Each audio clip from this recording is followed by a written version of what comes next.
मैं Rameshwar Dawar Sai education YouTube channel पर आपका स्वागत करता हूं। दोस्तों, मैं आपके लिए एक हिंदी भाषा का एक नया टॉपिक लेके आया हूं जिसका नाम है हिंदी वर्ण। स्टार्ट करते हैं टॉपिक को। हम देख रहे हैं आज हिंदी वर्णमाला। ठीक है, हिंदी वर्णमाला के बारे में आप भली भांति जानते होंगे कि क्या है हिंदी वर्णमाला। ठीक है, बचपन में खूब पढ़ी है हमने हिंदी वर्णमाला। ठीक है, आज हम पढ़ेंगे लेकिन थोड़ा सा चेंजेस आएगा। ठीक है, स्कूल में जो हिंदी वर्णमाला अपन जो पढ़ते हैं उसमें और इसमें थोड़ा सा चेंजेस आ जाता है। तो देखते हैं हिंदी वर्णमाला परिभाषा। वर्णों के व्यवस्थित क्रम को वर्णमाला कहते हैं। वर्णों के व्यवस्थित क्रम को वर्णमाला कहते हैं। ठीक है, क्या कहा इसने? वर्णों के व्यवस्थित क्रम को, क्रम से जमे हुए, ठीक है, सारे वर्ण, इसीलिए इसको कहा हमने वर्णों के व्यवस्थित क्रम को वर्णमाला। क यहाँ पर हमने लिखा क के बाद ख, ग, घ। ठीक है, ये क्या है? क्रम है। ठीक है, इसीलिए हमने कहा इसे वर्णों के व्यवस्थित क्रम को वर्णमाला। ठीक है, सामान्य सी डेफिनेशन है इसकी। इसके बाद देखते हैं हम वर्णमाला। ठीक है, वर्णमाला जब हम पढ़ रहे हैं तो इसका वर्गीकरण किया गया है यहाँ पर। ठीक है, स्वर, व्यंजन और विसर्ग। ठीक है, तो स्वर के अंतर्गत कितने स्वर को रखा गया है? 11 स्वर। ठीक है, 11 स्वर। ठीक है, हम स्कूल में जो पढ़ते हैं स्वर वहाँ पर बताए जाते हैं 13। ठीक है, लेकिन हमने यहाँ पर अम और अह को अलग कर दिया और उसी को हमने एक नाम दे दिया अयोगवाह। क्या नाम दे दिया यहाँ पर? अयोगवाह। ठीक है, अयोगवाह। ठीक है, अयोगवाह के अंतर्गत अम और अह आते हैं। ठीक है, 11 मात्रा कौन कौन से, 11 स्वर कौन कौन से हो गए? अ, आ, छोटी, बड़ी, छोटा ओ, बड़ा ओ, ऋषि, ए, ऐ, ओ, औ। ठीक है, ये हो गए हमारे 11 स्वर। व्यंजन और अयोगवाह के अंतर्गत हमने रखा अम और अह को। ठीक है, अम को हमने यहाँ पर कहा है अनुस्वार। ठीक है, अनुस्वार। और अह को हमने कहा है विसर्ग। क्या कहा है? विसर्ग। ठीक है, विसर्ग का प्रयोग आगे कहाँ पर आएगा हम देखेंगे। उसके बाद अनुस्वार अम की मात्रा। ठीक है, अम की मात्रा को अनुस्वार कहा जाता है और उसे हम यहाँ पर पढ़ने वाले हैं। ठीक है, अनुनासिक, नासिक और पंचमाक्षर, इसके बारे में भी हम अध्ययन करेंगे आगे। यहाँ पर देखते हैं हम स्वर की परिभाषा अगर देखा जाए तो हम स्वर को बोलेंगे जो स्वतंत्र रूप से बोले जाते हैं, उसे कहा जाता है स्वर, स्वतंत्र। ठीक है, इनका उच्चारण करने के लिए हमें किसी भी माध्यम या अन्य व्यंजन अयोगवाह की जरूरत नहीं पड़ती है। ठीक है, इसीलिए हमने इसे कहा है स्वर, स्वतंत्र रूप से बोले जाते हैं। अ, आ, ई। ठीक है, इनका उच्चारण करने में हमें अन्य वर्ण की आवश्यकता नहीं पड़ती है। व्यंजन की परिभाषा हम देंगे जो स्वर की सहायता से बोले जाते हैं। क्या कहलाते हैं? व्यंजन। ठीक है, जहाँ पर व्यंजन होगा वहाँ पर स्वर जुड़ा हुआ होगा। ठीक है, अगर हम व्यंजन में से स्वर को निकाल लेंगे, मान लो हमने यहाँ पर लिख दिया क। ठीक है, ये एक वर्ण है, एक अक्षर है पूरा। ठीक है, इस अक्षर में से हम स्वर को निकालेंगे तो ये क के नीचे हलंत लग जाएगा और अ अलग हो जाएगा। अ क्या है? स्वर है। और क क्या है? यहाँ पर व्यंजन हो गया, शुद्ध व्यंजन हो गया। कैसा हो गया? शुद्ध। कैसा? स्वर रहित। और ये कैसा है? स्वर सहित। यहाँ पर हो रहा है स्वर की सहायता से बोला जा रहा है क, अ का उच्चारण हो रहा है। क्लियर है? अयोगवाह ये न तो स्वर होते हैं न व्यंजन होते हैं। ठीक है, इनकी एक अलग जाति है, इसका नाम हमने दे दिया अयोगवाह। ठीक है, जो इन दोनों का मिश्रण होता है। ठीक है, ये इन दोनों का मिश्रण होता है, स्वर और व्यंजन से मिलकर बने होते हैं। इसके बारे में भी हम आगे अध्ययन करेंगे। ठीक है, हमने यहाँ पर देखा व्यंजनों को अलग अलग भागों में बांटा गया है। स्पर्श व्यंजन, अंतस्थ व्यंजन, ऊष्म या संघर्षी व्यंजन। ठीक है, द्विगुण व्यंजन और संयुक्त व्यंजन। ठीक है, यहाँ पर स्पर्श व्यंजन 25, अंतस्थ व्यंजन 4 ऊष्म संघर्षी व्यंजन 4, द्विगुण व्यंजन 2 और संयुक्त व्यंजनों की संख्या हमने बताई 4। ठीक है, इन सभी को प्लस करते हैं तो ये हो जाते हैं 39। ठीक है, कितने हो जाते हैं ये 39। ठीक है, 39 में 2 मिला देंगे तो ये हो जाएंगे 41 और 11 स्वर, ये हो जाएंगे 52 वर्ण। ठीक है, हो गए हमारे पूरे 52 वर्ण। यहाँ पर वर्णमाला हमारी पूर्ण हो चुकी है। कितने वर्ण हो गए 52। ठीक है, इसी के अंतर्गत हम आगे देखेंगे, इसके बारे में अध्ययन करेंगे हम व्यंजन के बारे में। स्वर चूंकि छोटा सा टॉपिक है इसलिए उसको हम बाद में देख लेंगे। अभी हम बात करते हैं स्पर्श व्यंजन की। ठीक है, स्पर्श व्यंजनों की संख्या हमने यहाँ पर बताई है 25। कितनी है 25। 25 के अंतर्गत कौन कौन से आते हैं। ठीक है, अच्छा दूसरी बात, स्पर्श व्यंजन हमने इनका नाम दिया है स्पर्श व्यंजन। स्पर्श व्यंजन, जब इन व्यंजनों का हम उच्चारण करते हैं तो ये कंठ, तालु, मूर्धा या मूर्धन्य, दंत, दांत या होठ को स्पर्श करते हुए उच्चारित होते हैं। ठीक है, इसीलिए हमने इसका नाम दिया है स्पर्श व्यंजन। क्लियर है बात। तो देखते हैं हम, कंठ, तालु, मूर्धा, दंत और ओष्ठ इन सभी अंगों से अलग अलग उच्चारित होते हैं, इसलिए हमने इन पंक्तियों का नाम दे दिया है। पहली पंक्ति का नाम दे दिया हमने कंठ, दूसरी का दे दिया तालु या तालव्य, तीसरी का हमने दे दिया मूर्धा या मूर्धन्य। ठीक है, चौथी है दंत, दांत के द्वारा बोली जाती है, और पांचवी और अंतिम है ओष्ठ या होठों की सहायता से जो बोले जाते हैं। क्लियर है। कितने हो गए ये 25 वर्ण। ठीक है, इसी के बारे में हम देखते हैं आगे घोषत्व के आधार पे। ठीक है, घोषत्व के आधार पे हमने इन 25 स्पर्श व्यंजनों को अलग अलग भागों में बांटा है। घोषत्व का मतलब होता है स्वर तंत्रियों में उत्पन्न कंपन। ठीक है, जिन स्वरों का उच्चारण करते समय अधिक कंपन उत्पन्न हो उसे हमने कहा है सघोष, और जिन वर्णों का उच्चारण करते समय स्वर तंत्रियों में कम कंपन उत्पन्न हो उसी को हमने कहा है अघोष। ठीक है, घोषत्व के आधार पे इन 25 स्पर्श व्यंजनों को हमने 2 भागों में बांटा है, सघोष और अघोष। क्लियर है। देखो, पहली पंक्ति या फिर पहली जो खड़ी लाइन है इसे हमने कहा है अघोष। क्या कहा है अघोष। और अघोष का मतलब मैंने अभी आपको बताया है कि इनका उच्चारण करने में हमें मतलब स्वर तंत्रियों में कम कंपन उत्पन्न होता है। ठीक है, इसीलिए हमने इसे कहा अघोष। क्या कहा अघोष कहा। पहली खड़ी पंक्ति, दूसरी खड़ी पंक्ति, ठीक है, ये कैसे होते हैं अघोष होते हैं। क च ट त प, ये कैसा है अघोष है। ठीक है, इसके बाद हम आगे देखते हैं दूसरी पंक्ति, ख छ ठ थ फ, ये भी कैसी है अघोष है। ठीक है, अघोष मतलब स्वर तंत्रियों में कम कंपन उत्पन्न होना। तीसरी, चौथी और पांचवी ये तीनों पंक्तियां जो है ये कैसी है सघोष है। कैसी है सघोष। ठीक है, सघोष। और सघोष की परिभाषा हमने देखी कि स्वर तंत्रियों में अधिक कंपन।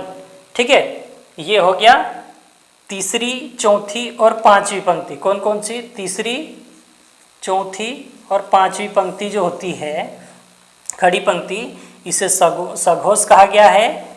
और पहली और दूसरी पंक्ति अघोष हो गई। अच्छा, ये किसके आधार पे है? ये घोषत्व के आधार पे। घोषत्व के आधार पे वर्णों को 2 भागों में बांटा, सघोष अघोष। क्लियर है मामला यहाँ तक? आगे देखते हैं प्राणत्व के आधार पे या प्राणत्व के आधार पर। ठीक है, प्राण, प्राण का मतलब होता है वायु। क्या होता है? वायु। ठीक है, इसे हमने 2 भागों में बांटा है, अल्प प्राण और महाप्राण। अल्प प्राण का मतलब होता है जिन वर्णों का उच्चारण करते समय हमें कम वायु की आवश्यकता होती है, इसीलिए हमने इसे कहा है अल्प प्राण। अल्प का मतलब होता है कम, प्राण का मतलब वायु, कम वायु की आवश्यकता होती है, उन वर्णों को हमने कहा है अल्प प्राण। और ज़्यादा या अधिक वायु की आवश्यकता पड़ती है, उसी को हमने कहा है महाप्राण। प्राणत्व के आधार पे हमने इसे दो भागों में बांटा है, अल्प प्राण, महाप्राण। ठीक है, तो देखिए कौन कौन से हैं। तो इसमें हम देखेंगे सबसे पहली पंक्ति जो है खड़ी पंक्ति, इससे हमने कहा है अल्प प्राण। ठीक है, दूसरा महाप्राण, तीसरा अल्प प्राण, चौथा महाप्राण, पांचवा अल्प प्राण। ठीक है, क्लियर है। मतलब पहली, तीसरी और पांचवी खड़ी पंक्ति ये है अल्प प्राण। कौन कौन सी हो गई यहाँ पर? पहली, तीसरी और पांचवी खड़ी पंक्ति, इसे हमने कहा अल्प प्राण। ठीक है, उसके बाद हमने देखा दूसरी और चौथी, कौन कौन सी? दूसरी और चौथी खड़ी पंक्ति जो है ये कैसी है? महाप्राण है। महाप्राण मतलब अधिक वायु की आवश्यकता पड़ती है, महाप्राण कम वायु की आवश्यकता पड़ती है, वहाँ पर अल्प प्राण। मामला क्लियर है यहाँ तक? आगे देखते हैं, ये हो गया। या फिर हम इसको बोल सकते हैं विषम पंक्ति। कौन सी? अल्प प्राण, विषम पंक्ति, विषम संख्या वाली पंक्ति, और ये सम संख्या वाली पंक्ति महाप्राण होती है। ठीक है, ये हो गया। अब हम आगे बढ़ते हैं। आगे हम इसमें देखेंगे कि पांचवी पंक्ति जो है, इस पांचवी खड़ी पंक्ति को हमने कहा अनुनासिक, नासिक्य या पंचमाक्षर।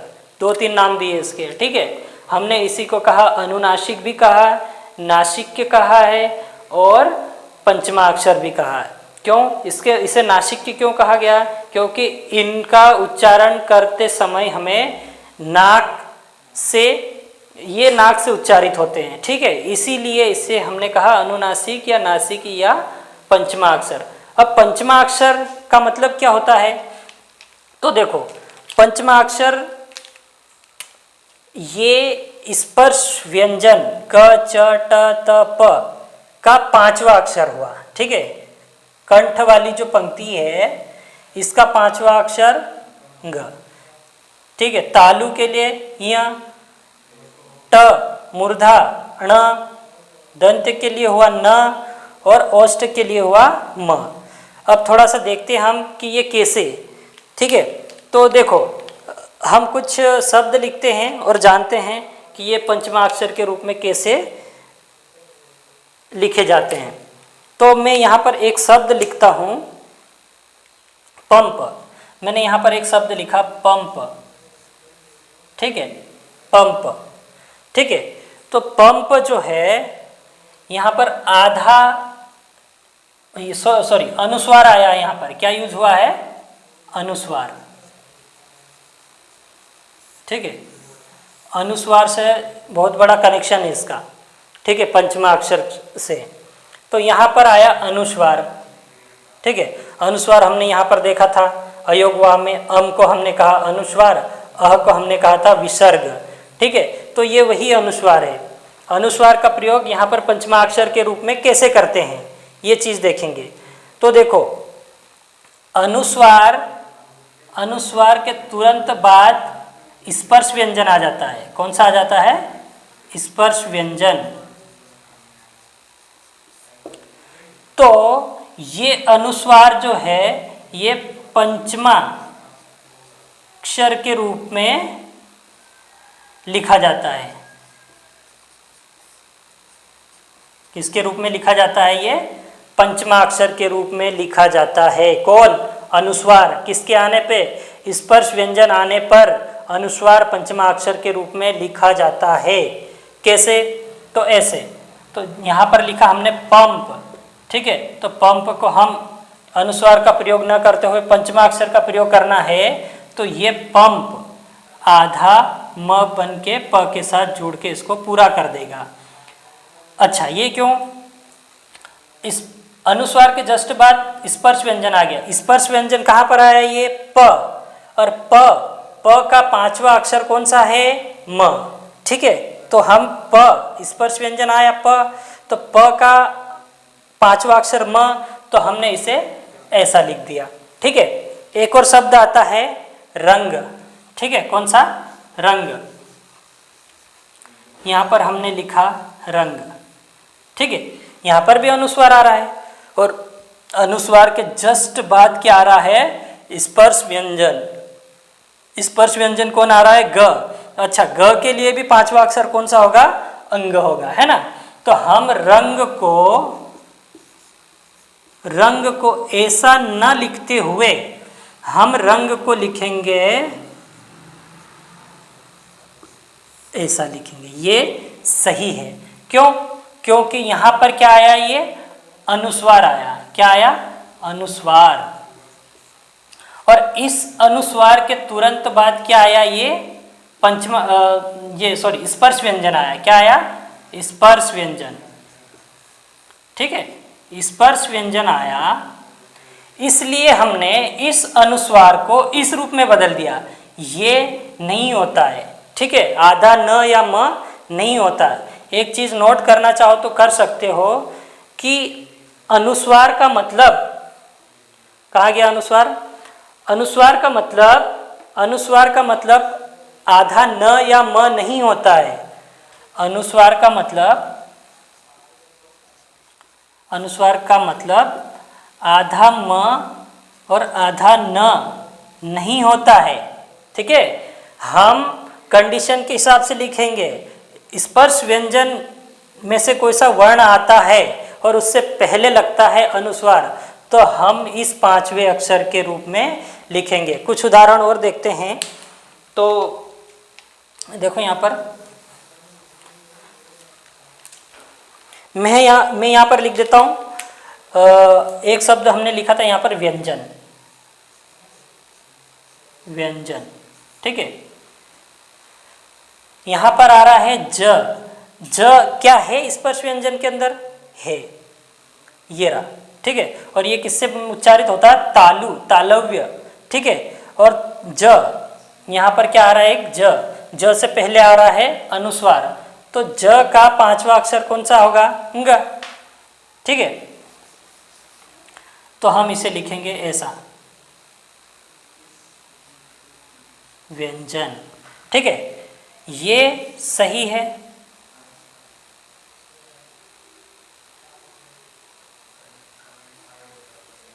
ये गलत हो गया। ठीक है, इन दोनों में से सही कौन सा होगा? ये वाला सही है और ये वाला गलत। क्यों? क्योंकि हमने यहाँ पर किसका यूज किया है? पंचमाक्षर का यूज किया है। ठीक है, इसी तरह एक और देख लेते हैं। हम लिखते हैं यहाँ पर दंत, यहाँ पर लिखा दंत्य, दांत। ठीक है, तो दंत को हम, यहाँ पर आ रहा है त कहाँ पर है? यहाँ पे, ये यहाँ पर। ठीक है, इसका पांचवा अक्षर कौन सा होगा? न, तो हम दंत को ऐसा भी लिखते हैं। ठीक है, एक और शब्द है कंठ, यहीं पर लिखा हुआ है कंठ। कंठ को ऐसे लिखते हैं, ट ठ ड ढ, ठ, ये रहा ठ का पांचवा अक्षर ण, तो हम इसको लिखते हैं कंठ। ठीक है, पंचमा अक्षर तक आप उपयोग में लेते आ रहे हो, लेकिन आपको पता नहीं है कि ये पंचमा अक्षर इस रूप में अनुस्वार के साथ जुड़कर शब्द को परिवर्तित करते हैं, इनके आकृति को परिवर्तित कर देता है। यही है पंचमा अक्षर। इसे नासिक कहा गया है, अनुस्वार कहा गया है। अनुस्वार का सीधा संबंध किससे है? अनुनासिक इनका सीधा संबंध है। अनुस्वार को परिवर्तित करके हम वर्ण के रूप में क्या लिखते हैं? पंचमा अक्षर। ये पूरा पंचमा अक्षर जो है इस रूप में लिखा जाता है। ठीक है,